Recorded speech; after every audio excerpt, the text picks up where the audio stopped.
Well, good evening, everybody. Can everybody hear me okay?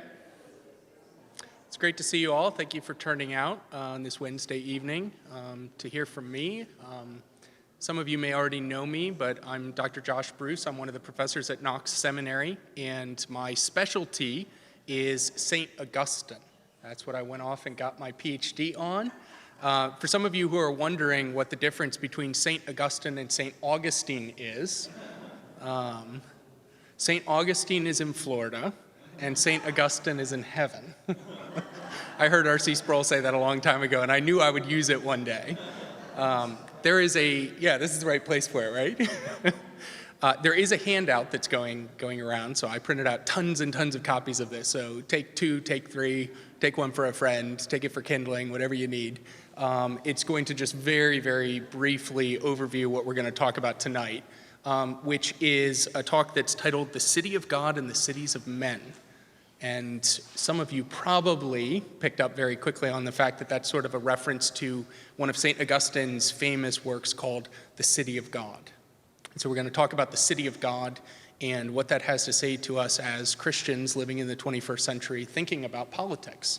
How do we relate to our political rulers? How do we relate to political issues? And I'll tell you that Augustine would have said very carefully. Very, very carefully. And we'll talk about that tonight. Now, David has very kindly given me 4 hours with you all, so I'm looking for a... Did I hear someone scoff? I could talk for hours about Augustine, so it will be a challenge for me to actually keep this to an hour. My goal is to finish up in about 50 minutes or so and leave some time for questions, comments, humorous anecdotes, and what have you. So I'll try to hold myself to that. You can wave wildly if I'm going way over time, but let's open in prayer if we can. And if it's all right with you all, I actually thought I would open with a prayer that comes from St. Augustine.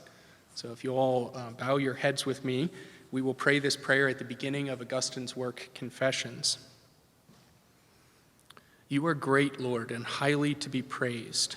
Great is your power, and your wisdom is immeasurable. Man, a little piece of your creation desires to praise you, a human being bearing his mortality with him, carrying with him the witness of his sin and the witness that you resist the proud.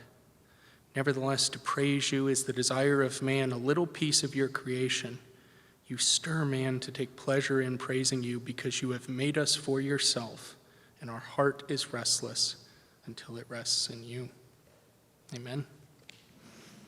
That's the opening prayer of a book called Confessions, one of the first spiritual autobiographies written by Augustine. Many of you know this man Augustine, or you know a little bit about him. Just to kind of situate him for you a little bit, Augustine was a North African who lived between the years 354 and 430 AD. Now, I always tell folks when I'm teaching church history over at Knox Seminary that dates are not the most important thing, so don't worry about memorizing those dates. But just to situate him, he's living and working and writing about 4 centuries after Christ in North Africa in the Roman Empire. And he's living at a time when the Roman Empire is becoming increasingly Christian, which is really interesting. And it's one of the things that makes him so interesting to us here today, because Augustine as a Christian has to ask really hard questions like, how do we as Christians relate to a government which is increasingly calling itself Christian? For the first couple centuries after Christ, you probably know that Christians had a pretty easy answer to how do we relate to the government, which is we hide. The government is that organization that comes and persecutes us. At best, they leave us alone. Some of you have seen the movie Fiddler on the Roof. You remember Fiddler on the Roof? The people in the Jewish village go to the rabbi and they ask him for a blessing for the czar. You remember? What does the rabbi say? God bless and keep the czar far away from us. Right? For centuries after Christ, Christians could have said, God bless and keep Caesar, God bless and keep the emperor far away from us. At best, he leaves us alone. But here's this man, Augustine, living 4 centuries after Christ at a time when emperors are now calling themselves Christian. When emperors are saying, as a son of the church, I want to help. And that's potentially problematic. right? Wasn't it Ronald Reagan who said the most terrifying words in the English language? Some of you could finish this. I'm from the government and I'm here to help, right? That's potentially a problem. And so Augustine lives at a time when increasingly political rulers are saying, how can we help? And there are some simple and easy answers to that. One answer is, don't. Don't try. Stay away. Another answer, also very simple and very easy, is do everything for us. Force people to become Christians. Do our evangelism for us. As we'll see tonight, Augustine was very uncomfortable with those sorts of simple answers. Either an answer that says, stay away from us, government, or an answer that says, government, why don't you be the church? Why don't you do all of our hard work for us? Augustine is one of the most interesting people in the history of what we call political theology because he tried to craft a very thoughtful and nuanced answer to how Christians relate to the state. So just to tell you a little bit about him, most of you know some of the facts about Augustine's life, but he grew up in Roman North Africa, grew up with a Christian mother. Anybody remember Monica's mother's name? Monica, very good. Probably more often nowadays spelled with two N's rather than one. We believe that her name was spelled with two N's, Monica. An illiterate, devout Christian. Augustine's father, Patrick, was a literate, fairly well-to-do, probably upper middle class, non-Christian.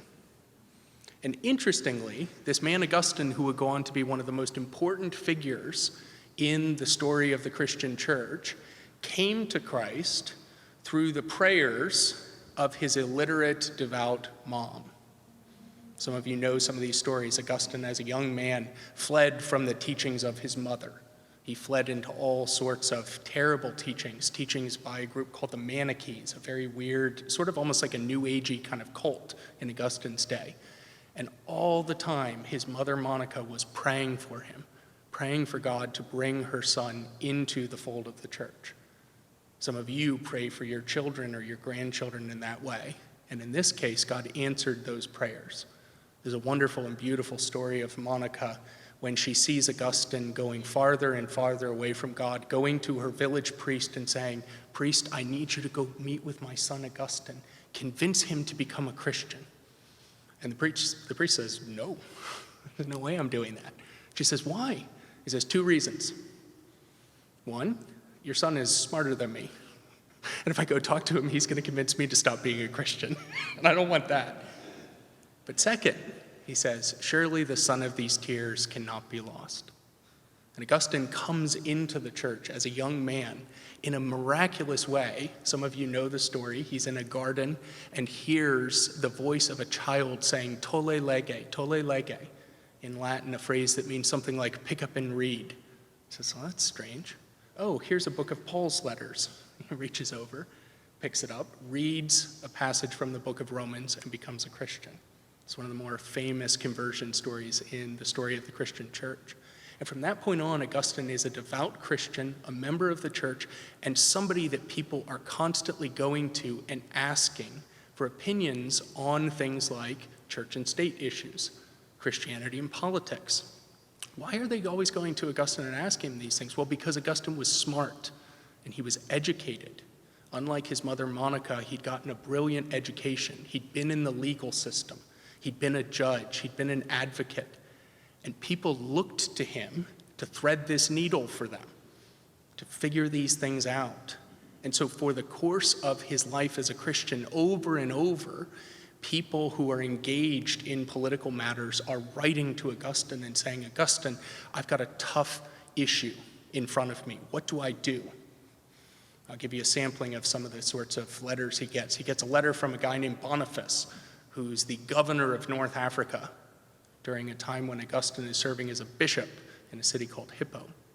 And this governor of North Africa named Boniface writes to Augustine and says, being governor is really hard.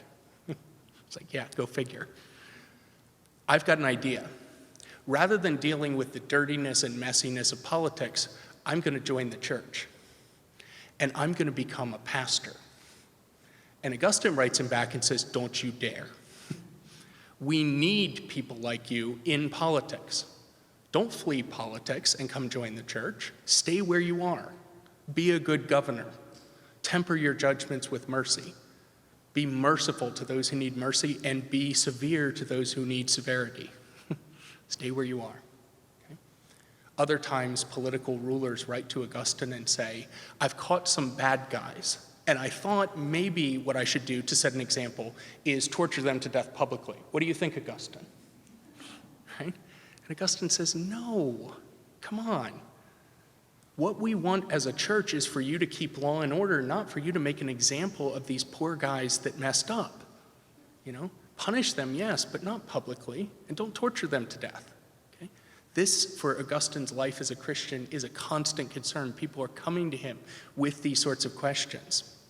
Augustine, by the time he becomes a bishop, actually spends most of his mornings doing something that most pastors nowadays don't have to do, which is serving as a judge.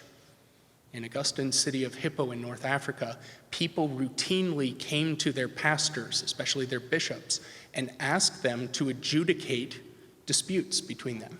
So disputes over wills and inheritance and property disputes. They would actually take those to the pastor and have the pastor adjudicate those.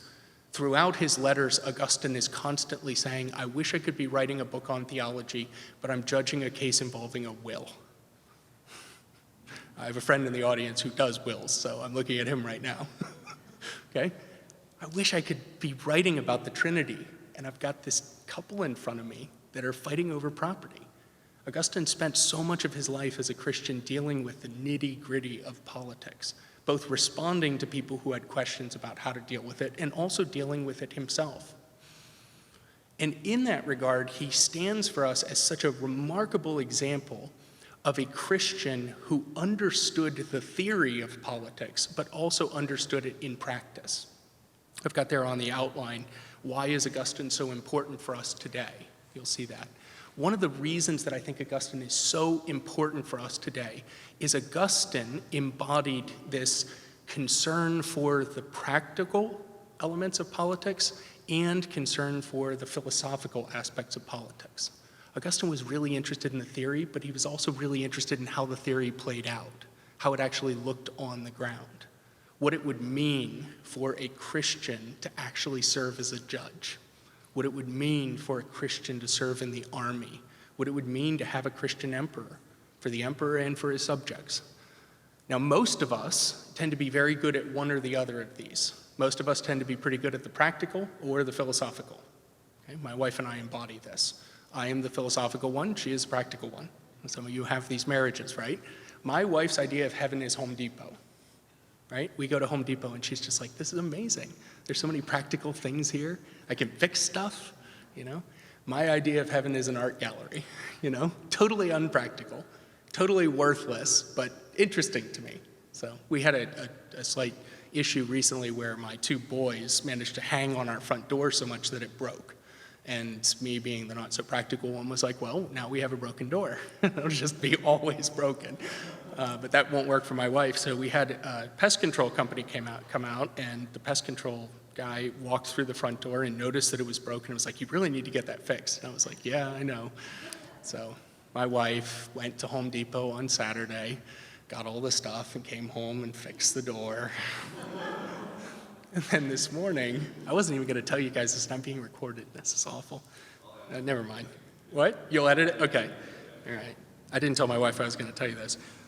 This morning, the same pest control guy came out and noticed that our door was fixed. And he kind of looked at me with this admiring look and was like, good job. And I didn't lie. I think I said it was very passive voice. So I was like, it was fixed very well, wasn't it? Something like that. So most of us tend to embody one or the other of these, right? We're very practical or we're very philosophical. We're interested in the practice of this or we're interested in the theory. Augustine is interested in both. He's really interested in reading Scripture and saying, what does Scripture have to tell us about political engagement? And then what would that look like for a judge in the year 413 who's got a condemned man standing in front of him in chains? Augustine is interested in both of those things. And so he's very, very important for us to this day. Now, a lot of people have commented on Augustine's importance. One person not so very long ago said that all of medieval theological reflection is just a series of footnotes to Augustine. Now, I would modify that and just say all of theological reflection since Augustine is just a series of footnotes to Augustine. Over and over and over, since Augustine's time, when Christians are asking questions about politics, they're going back to Augustine for answers. They're asking, what did Augustine say on this point? They don't always agree with him, but they're always interested in what he had to say. And one of the places that people go over and over and over when they're going back to Augustine is his work, The City of God. Now, just out of curiosity, just show of hands, how many of you have read parts of City of God, been to a class where it's been discussed, heard it mentioned in a sermon? Okay, a number of you have at least heard of it. It's very long. I actually have a 1-volume edition of it up here. You can see it's a nice doorstopper. Okay, this is actually quite edited. It's much longer than this. This is the 1-volume version of it that cut some of the exciting bits out. But people go back to City of God as one of the examples of Augustine's reflection on how Christians engage with politics. Okay? And it's worth knowing a little bit about why Augustine wrote City of God. Anybody know what happened right before Augustine wrote City of God? An event, no, you're onto it, yeah. An event that the church father Jerome said made the whole world shake. The city of Rome, Rome the eternal city, Rome the city that would never fall, was sacked by barbarians. It had been close to 1,000 years since that had happened. And people all over the Roman Empire were saying, the world must be coming to an end. You know? It'd be something like Florida State beating the Gators, you know? Something where you think, like, is God in control? You know? How could this happen? Something like that, okay? Where you go, the world must be ending. People all over the Roman Empire are saying, how could this have happened? What in the world is going on? And interestingly, if you know a little bit about the geography of things, Rome, which controlled the Mediterranean basin, they called it Mare Nostrum, RC.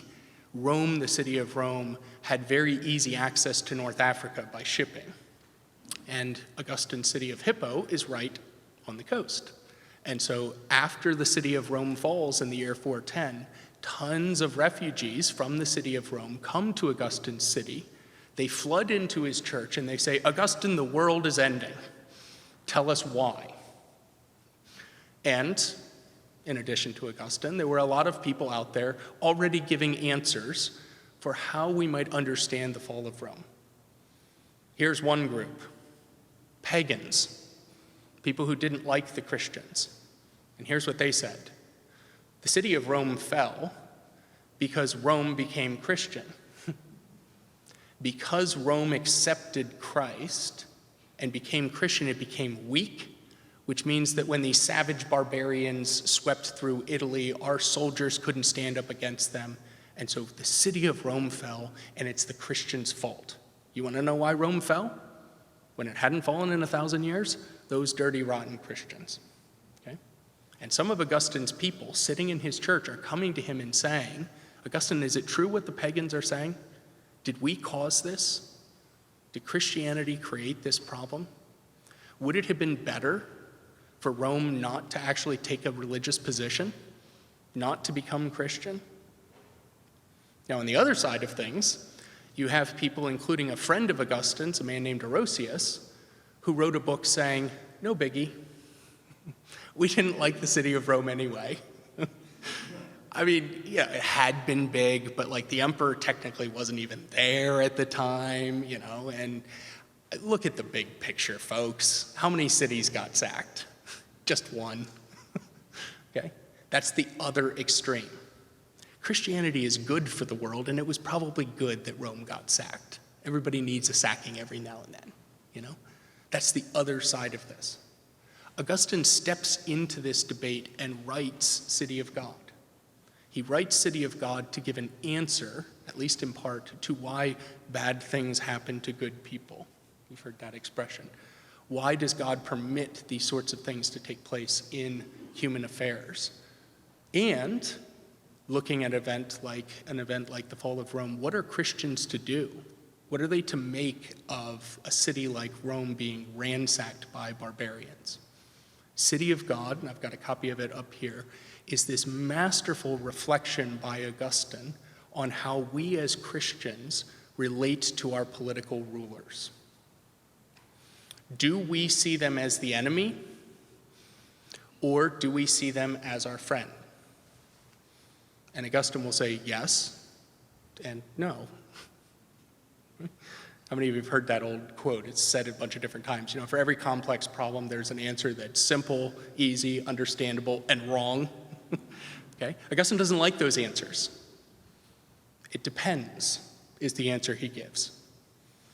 We don't look at an emperor and say, because he's emperor, he must be good.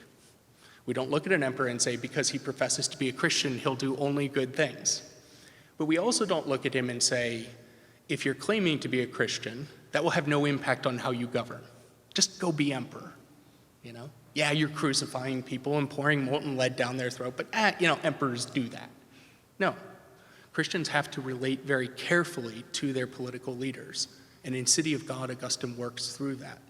One of the things that he does in City of God is to conceptually identify two cities.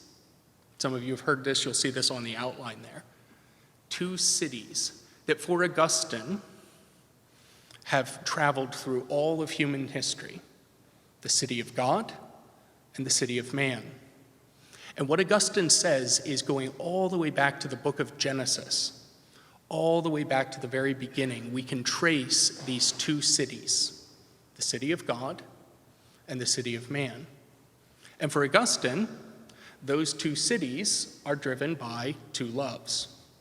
Now, quick sidebar, when I'm teaching students this, I often tell them, if somebody walks up to you on the street and says, Augustine, quick, tell me Augustine, one word, what was he all about? I say, answer, love, okay?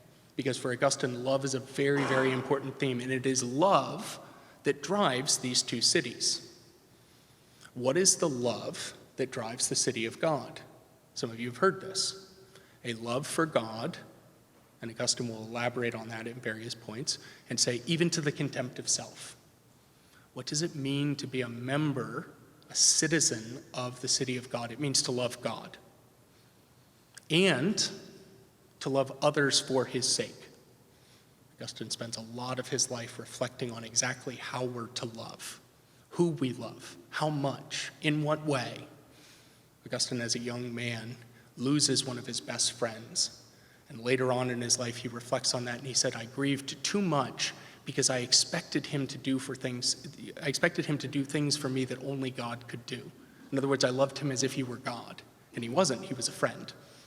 For Augustine, members of the city of God, citizens of the city of God, love God, even to the denial of self. And when they love others for God's sake. What does the city of man look like? Well, you can imagine it's quite different. For Augustine, the city of man is driven by a love for self. And he'll elaborate on that in City of God and say, what does love for self look like? What does it look like? Have you ever known a profoundly selfish person? You ever had a relationship with somebody who was don't give me their name, but you know what I mean, right? Profoundly selfish person. One of the things that you find in selfish people is that they are driven by a desire to control. Augustine calls that the libido dominandi, a Latin phrase that means something like a lust for domination or a lust for power. For Augustine, the city of man is driven by a love for self that manifests itself in controlling others, in dominating others. And so for Augustine, going all the way back to Genesis, we've seen these two cities. And we've seen people that are either citizens of the city of God or citizens of the city of man. And so he would ask his readers, of course, where is your citizenship? To which city do you belong? And of course, as you can imagine, many people in Augustine's church are saying, well, I'm a member of the city of God, but I'm here. I'm here in Hippo, in 415, and I'm living in this broken world. What do I make of that? How do I relate to the brokenness of this world? How do I relate to the fact that so many people around me, as best I can tell, have a citizenship in the city of man? So many people around me seem to be driven by this lust for power. And I'm looking back and I'm studying my own history and I'm realizing that the Roman Empire actually was always driven by a lust for power. It was always about conquering. It was always about power. Augustine says we, as members, as citizens of the city of God, are sojourners in the city of man. Does that make sense? Okay. We, as members of the city of God, which throughout the book City of God, Augustine often comes very close to equating to the church. Okay? We, as members of the city of God, travel through the city of man. He'll look at passages like Hebrews 11, and you'll probably remember in Hebrews 11 that the author of Hebrews, I'm always tempted to say Paul, and I know Sam Lamerson will correct me, but I just naturally assume that it was Paul that wrote Hebrews. But the author of Hebrews talks about Abraham. You remember Abraham traveling through a country as if it were his own, but knowing it wasn't, as a sojourner. Augustine will say, we as Christians who have this membership, this citizenship in the city of God, travel through the city of man. And for a number of Augustine's churchmen and churchwomen, they'll come to him and say, so does that mean we have no responsibilities to the city of man? Does that mean, well, I'm a member of the city of God. What do I care about voting? What do I care about a police force? What do I care about sanitation? What do I care, right? I guess I just don't. I guess we'll say, no, sojourning means something. Being a sojourner means caring about the city you're traveling through. And one of the things that Augustine does in City of God is unpack for Christians what it means to be a member of the city of God sojourning through the city of man. What does it mean to be a member of your city? What does it mean to be a member of a guild, of an association? What does it mean to be a doctor, lawyer, politician, member of the military? Those sorts of things. Well, you have to be very careful because there are potentially very alluring but very wrong ways of unpacking this. So one thing that Christians can do is say, being a sojourner means this is my ultimate citizenship. As a sojourner, I've got to get everything right here and now in this particular city of man. And if I don't, I've failed. I guess we'll say, no. That's not how it works. Okay? You're not responsible for everything that happens here. You're not responsible for getting everything right.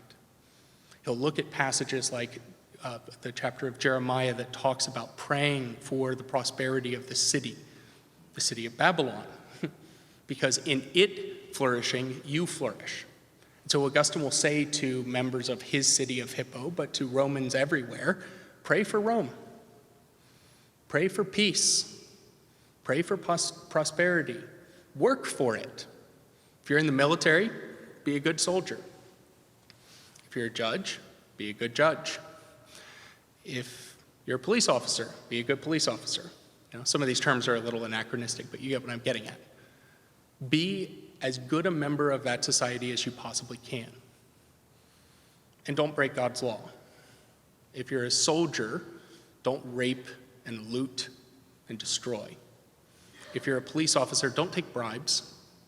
If you're a judge, don't condemn a man because he's poor and acquit the man because you guys went to school together. Act out your faith in this world, but know that this is not your ultimate citizenship. Your ultimate citizenship is in the city of God, not here. That raises for Augustine's early readers and for us a lot of questions, and sadly we don't have time to unpack all of them, but one of the questions that it raises for many people who read City of God then and for people who read it now is, what about justice in this life? What about justice? What do Christians do when it comes to justice? What do we do when we see injustice in the world? What do we do when we see politicians that take bribes judges that either wrongfully acquit or wrongfully convict. What do we do? Augustine is really bothered by that because Augustine had legal training. Before being a professor, I was a trial attorney, so I relate to Augustine in some ways. If you know the justice system, you know that at points it's very unfair. And Augustine had people in his city who came to him and told him all sorts of horrible stories.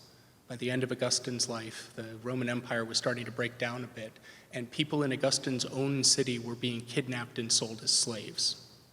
Augustine had people coming to him and saying, this world is incredibly unjust. And Augustine has to face the fact that as Christians, when we look around the world, we have to see that it is profoundly unjust in so many ways.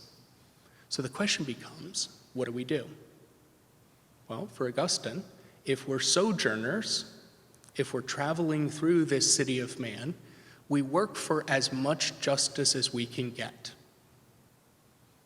Now, people come to Augustine and say, is that true justice? And he'd laugh. No. Where does true justice reside? Well, for Augustine, and I suspect for all of us, it resides in God, in his ultimate judgments, in the judgments that God gives, which we know are perfect and right and just. So what about in the here and now? We work for as much as we can get. We try to get as much of an approximation of justice as possible. Any of you who work in these sorts of industries, if you're a police officer, if you're a judge, if you're a social worker, you know how hard it is even to get an approximation of justice, even something that smells a little bit like it. For Augustine, that is what Christians work for. Now, over and over, people came to him and said, is that true justice? And he'd say, no, but it's close. It's the best we can get here, knowing that true justice doesn't live here. It isn't found here. It's ultimately found in God's judgments. I'll give you one example from City of God where Augustine works this out, and it's an example that hit me very hard the first time I read it. I was practicing as a trial attorney in a big firm here in Fort Lauderdale, and I was reading a passage from City of God where Augustine reflects on the idea of a Christian judge. It really hit close to home because I was litigating cases at that time in front of judges here locally. And one of the things Augustine imagines is a just judge who knows he's going to get it wrong. Augustine imagines a just judge who wants to be a judge and wants to be a Christian and knows that every single day he's going to get up in front of a crowded courtroom and potentially sentence an innocent man to death or servitude or some sort of punishment. And Augustine imagines this judge sort of getting close to the judge's dais, where the judge would sit, and saying to himself, what if I just run? You ever been in that kind of situation, where you face that sort of moral decision and you're like, what if I just run? What if I just get as far away from this as I can? And Augustine says over and over, this Christian judge, this man who wants to be just, asks himself, can I just run away from it? But then he remembers, who's going to take my place? Who's going to get up on this dais and judge? Oh, my friends from law school who are all corrupt. They won't just get it wrong by accident. They'll get it wrong on purpose. They'll get up there and say, hey, Hank, how you doing? How much is this going to cost you? Right? They'll look at the person's clothes and decide whether or not they're guilty or innocent. You ever been in this kind of situation where you've seen this sort of favoritism take place? Okay? It's really terrifying. And so that just judge remembers that the people who would take his place are actively corrupt and will do much harm on purpose. So what does he do? Well, for Augustine, he prays a lot. When I was getting my PhD on Augustine, I had a chance to interact with somebody who's written quite a bit on Augustine on this topic, and it was a real pleasure because I got to ask him a lot of the questions that I had going on in my head at the time. And one of the things I asked this scholar is I said, for Augustine, what differentiates the Christian judge from the non-Christian judge? And this person thought about it for a little bit, and he said, the Christian judge doesn't sleep as well, right? The non-Christian judge gets up to the podium, has somebody brought before him, sentences the man to death, and goes out and has a beer. So, it's just all in a day's work, Hope I got it right. The Christian may give the same sentence, but he goes home and he says, was that just? Was that the right decision? Is that what God wanted me to do? Christians don't sleep as well. And this judge in City of God that Augustine imagines, he doesn't sleep very well, but he prays a lot. And over, according to Augustine, as he walks up and sits down on the bench, he prays to God, forgive me for what I must do. Deliver me from my necessities. I'm going to get it wrong. I'm going to screw up. I'm going to sentence an innocent man and acquit a guilty man. But I'm trying. And for Augustine, Christians who engage with politics have that kind of attitude. For Augustine, Christians avoid either the triumphalism of some who say, we've got all the answers to everything, and we know we'll always get it right. Just watch us. But they also avoid saying, it's messy, it's tough, it's difficult. I don't want to be a judge. I don't want to be a social worker. I don't want to vote. Because when I look at these candidates, both of them look terrible, right? I don't want to be involved in this, so I'll run. Augustine says neither of those are good options for us. What we have to do is engage with these issues thoughtfully and carefully, knowing that we're going to get it wrong. At times, we will make mistakes. But what do? We pray. And we ask God to deliver us from our necessities. We pray his forgiveness for the times that we get it wrong, knowing that we live in a world where we don't have a choice. Because if we disengage from political action, if we disengage from being involved in this world, pagans will do it for us, right? And so just as Augustine's judge says, wait a minute, no, I can't run away from this. My pagan friends will be worse judges. We as Christians need to remember that. We can't let the world do all the political thinking and all of the political engagement. And so I leave you, before I open this up for some questions and comments, with some practical applications. What does it mean to think through Augustine's dichotomy, his division between the city of God and the city of man and these two loves, the love for God and the love for self? Well, one of the things that it gives us is a really robust understanding of our identity as sojourners, a really robust sense that we are actually traveling through. We're not just on vacation, speeding through an area we're just driving through, right? We can't trash the place. We must make it better, but it isn't our ultimate home. Ultimately, this is not where our citizenship is. And I think that's really helpful, because one of the things it does for us is the next practical application I would give you, which is it emphasizes for us the importance of what I would call, and what other scholars call, the penultimate. You understand that? Something that's important but isn't the most important thing. Politics, for us as Christians, is penultimate. It's important, but it's not the most important thing. We as Christians have a citizenship in the city of God. We know that that is our ultimate identity. We know that that is where we are going, and we know that that will be perfect. When that is realized in heaven, that will be perfect. Yet, at the same time, politics matters. It matters for the here and now. It matters for justice. It matters for peace. Not because we're going to attain perfect peace, perfect justice, perfect equity here, but because God wants us to work for that while we're here. And so for Augustine, what he does is emphasize that this is important, but remember while you're remembering that it's important, that it's not ultimate. Does that make sense? Engaging with politics is good.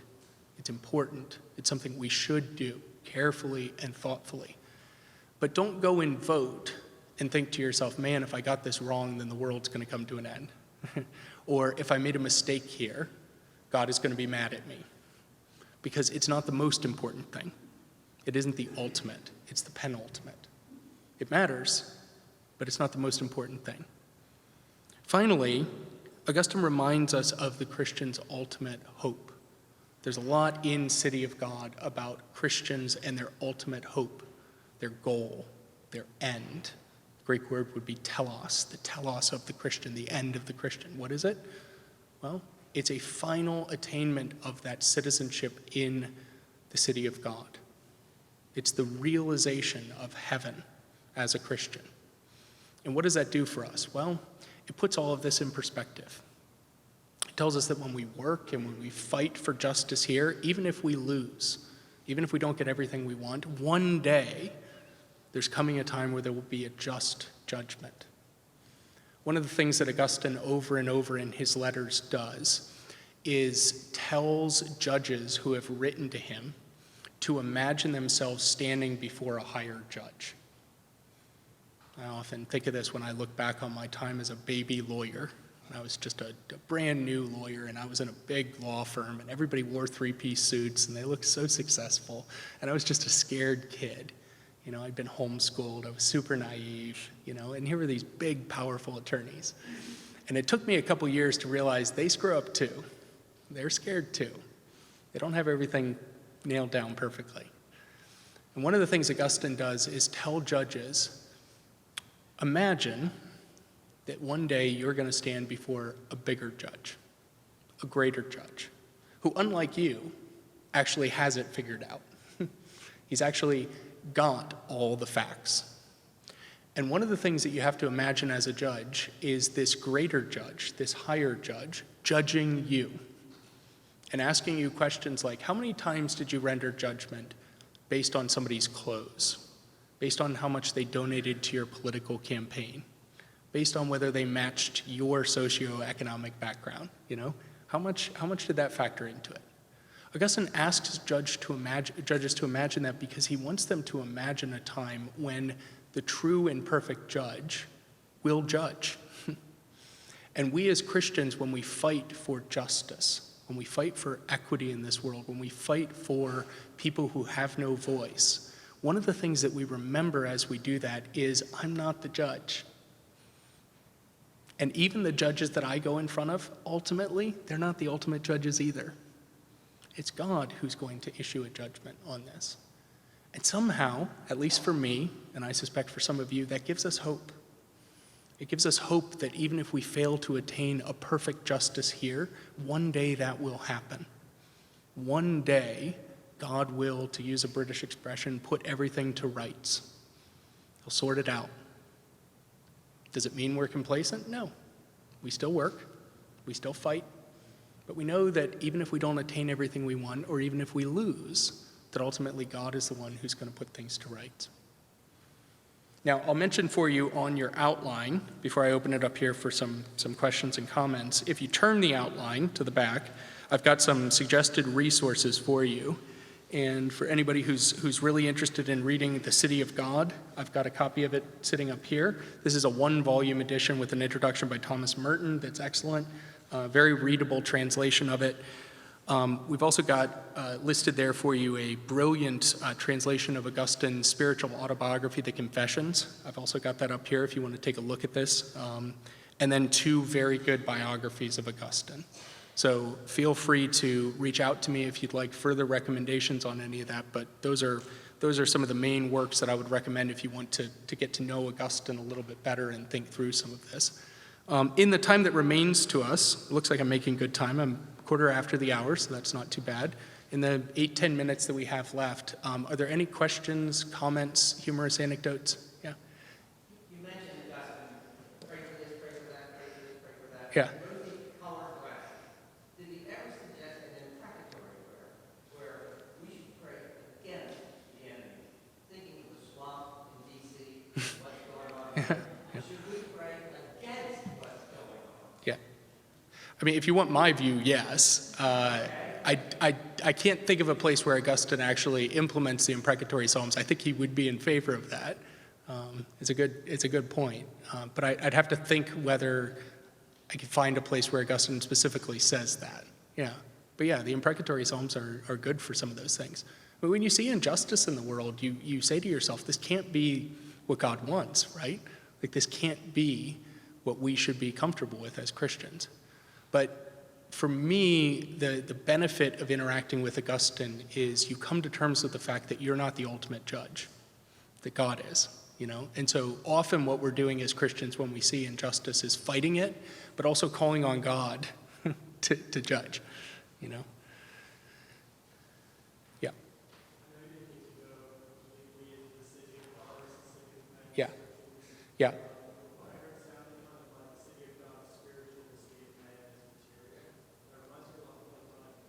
Yeah. Yeah, it's a good question. It is influenced by Plato, so the city of God and city of man distinction is influenced by Plato, but it's not as hard and fast and clear as the city of God is immaterial and the city of man is material. It doesn't work like that for Augustine. For Augustine, he thinks of the church very, very closely to how he thinks of the city of God. But if you're in the Reformed tradition, you know that we have a distinction between the visible and the invisible church. Yes? So folks can be part of the visible church and not part of the invisible church, right? And so it isn't as clear as material and immaterial for Augustine. For Augustine, membership in the city of God often looks like membership in the church. Membership in the city of man or citizenship in the city of man means those who are outside of that. But it isn't as clear as a material, immaterial sort of thing. It's very influenced by Plato. And it is quite Platonic in some ways, but not that much. Is that helpful at all? Yeah, yeah. Well, on top of that, Yeah. so a lot of Christians are going to come at various aspects of politics or society and say, you know, that's not something Christians should be involved with because God has given us, quote, spiritual authority. He gives us the gospel to preach, so that is not something for us. How is it would Augustine engage that? Because that's not... Yeah, he engages it, especially in his correspondence with political leaders who say, I've accepted the gospel. You think of political leaders in North Africa in particular who say, I believe the gospel. Now I want to go preach it. And Augustine says, no, go be a judge. So Augustine is very comfortable with people who hold to the gospel, actually, for lack of a better way of saying it, working that out in the nitty-gritty of political life. I don't think he would equate that to preaching, but it is a way that as a Christian who holds to the gospel, you can actually work that out. Does that answer that thought? Yeah. Well, it's interesting because in Augustine's day, especially by the end of his day, the question is about evangelism. Most of the Roman Empire is at least professing the name of Christ. So evangelism looks a little bit different in his context from ours, you know, especially given our sort of worldwide scope when we think about evangelism. So he's very much in favor of it. I mean, it certainly happened to him, you know, because it was his mother who actually shares the gospel to him, with him. But he's very much in favor of it, but it just looks different in his time.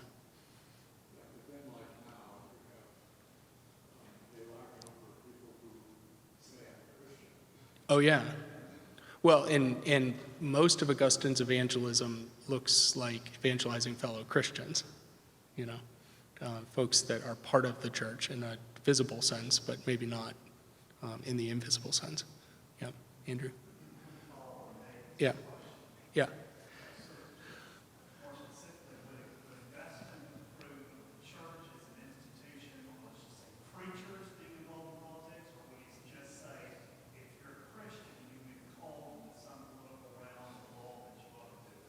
That's interesting. In his context, he's actively involved. So that looks in his case, that looks like writing to political leaders, which he does. There's a whole collection of his letters, his political correspondence, where he's writing to them and telling them, I need you to do this and I need you to do that. So he's very comfortable with a very active kind of engagement there. I don't know that he would have envisioned the scenario of a bishop who's also a political leader in the same kind of ways that we would think of it today. You know, I don't know that he would think of a bishop leading an army or a bishop who's, you know, executing people or things like that. But certainly as a bishop, he's acting as a judge, you know, so he's himself doing things that, you know, engage in the political realm very directly. Yeah. Sure.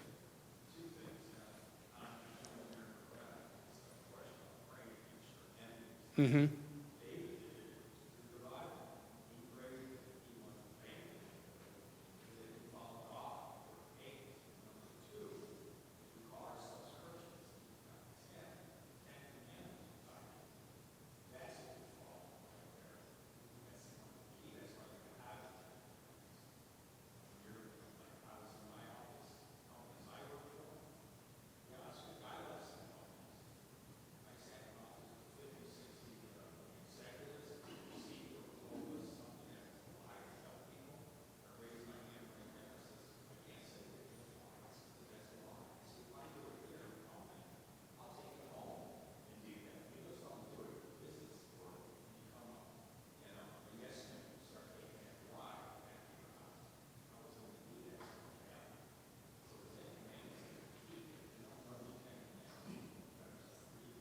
Yeah, and Augustine's situation is interesting in that increasingly political leaders are saying, I want to follow the Ten Commandments.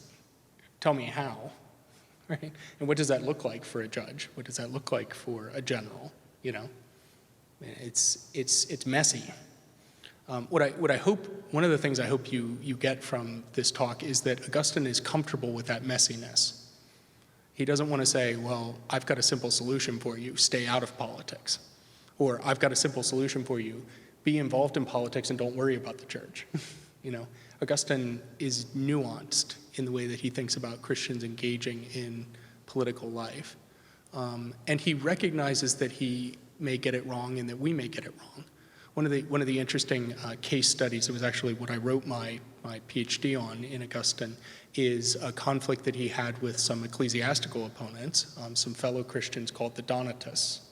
And Augustine fights with these people because they're sort of radicals in North Africa and they want certain things in the church. And Augustine disagrees with that. And he finally gets so frustrated that he calls in the political authorities and has the political authorities coerce his enemies into his church, right? Very problematic, very weird, very interesting.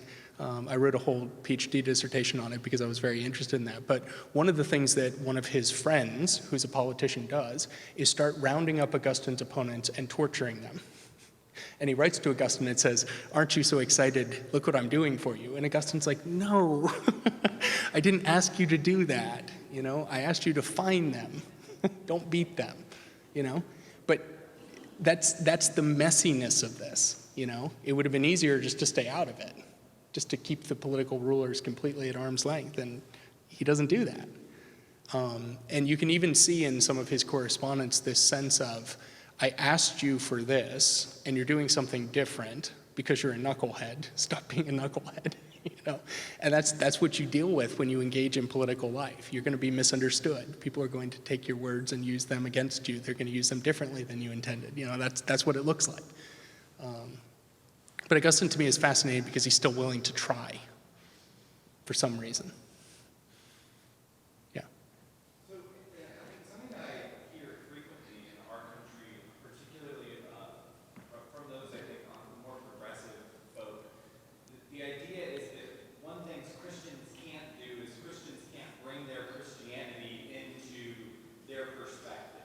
Yeah. This great fear that your religious beliefs are motivating what you're doing. So can you talk a little bit about that? Because I think one sort of key thing to realize is the irreligious are operating according to spiritual principles. Mm-hmm. They're not non-theological, even if they might be, quote, secular. How might you... Yeah, so there's a movement both outside of Christianity and within Christianity that basically says that Christians should leave their religious convictions at the door. You know, when they walk into the Senate chamber, when they walk into a judge's chambers, you know, you leave your religious convictions at the door. Augustine has no time for that. I mean, he's not comfortable with that at all. There were Christians in Augustine's day that were arguing for that. That's a really interesting point to make. So in Augustine's day, part of the church would have said to somebody who was a politician, a judge, a magistrate of some sort, a leader, a general, an officer, well, you can join the church after you're done being a judge. It's a fascinating solution to this problem. You can become a Christian once you're done doing all that messy stuff, right? Because if you're a soldier, you're going to kill. If you're a judge, you may have to convict and sentence and punish. you know?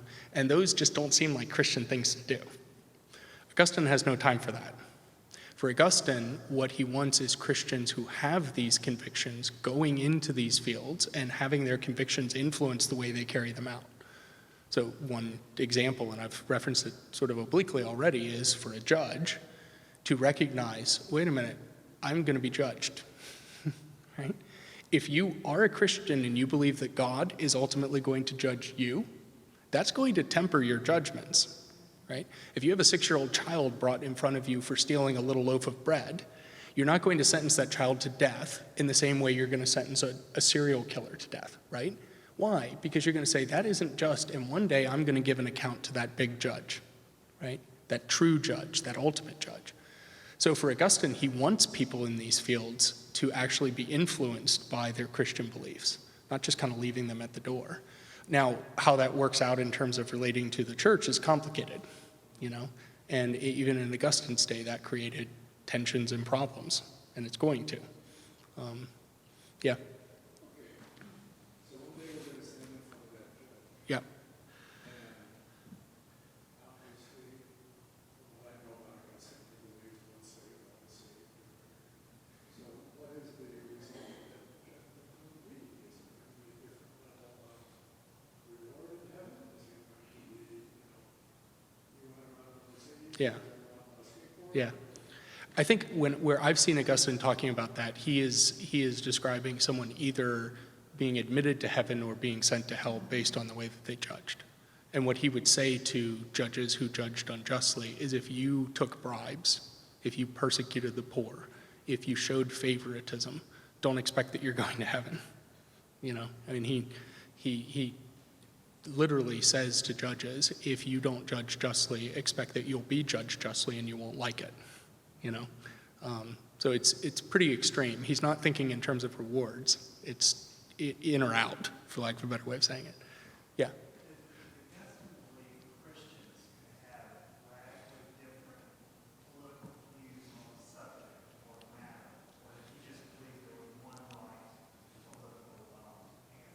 Yeah. It's a good point. Actually, the gentleman I mentioned who wrote to Augustine and said, you know, I've become a Christian, I'm going to stop being the governor, and I'm going to become a pastor. And Augustine says, don't you dare stay where you are, becomes one of Augustine's great disappointments. That guy stays as the governor and brings untold harm to North Africa. And by the end of his life is trapped with Augustine in the city of Hippo as the city is being attacked by Vandals, who got their name for a reason, right? It's where we get the word Vandal.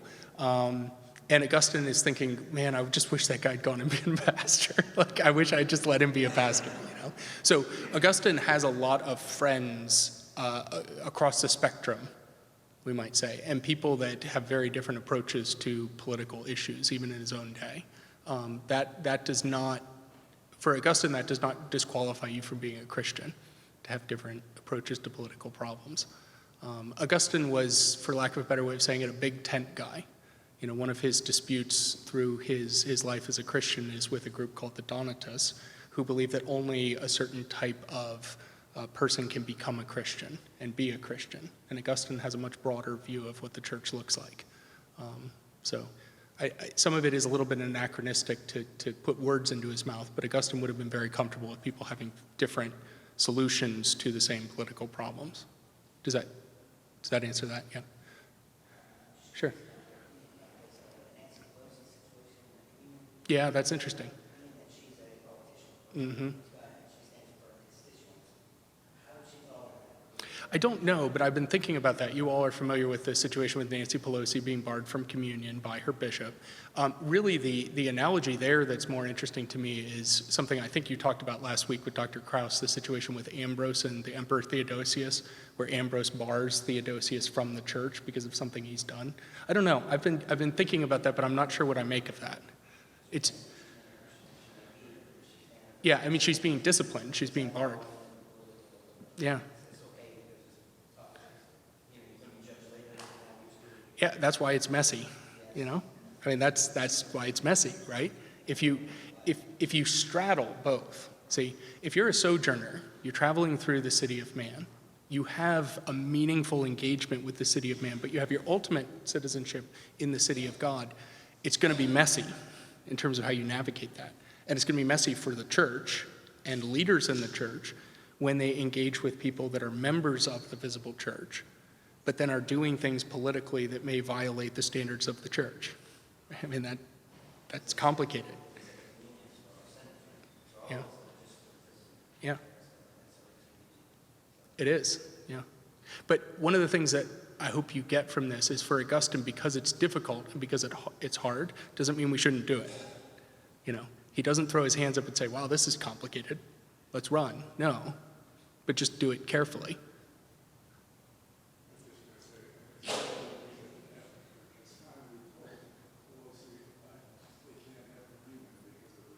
Yeah, yeah, that's right. I think it was Pelosi's bishop. Yeah, yep. That's a very interesting case study in that. Let me see my time. I think I'm right at the hour. So I will be up here if anybody wants to chat. I've also got these books up here, so you're welcome to come take a look at them, take a picture of them. They're also the books that are listed on the outline for you. So thank you for being here. Thank you for giving me this chance to talk to you about Augustine. And,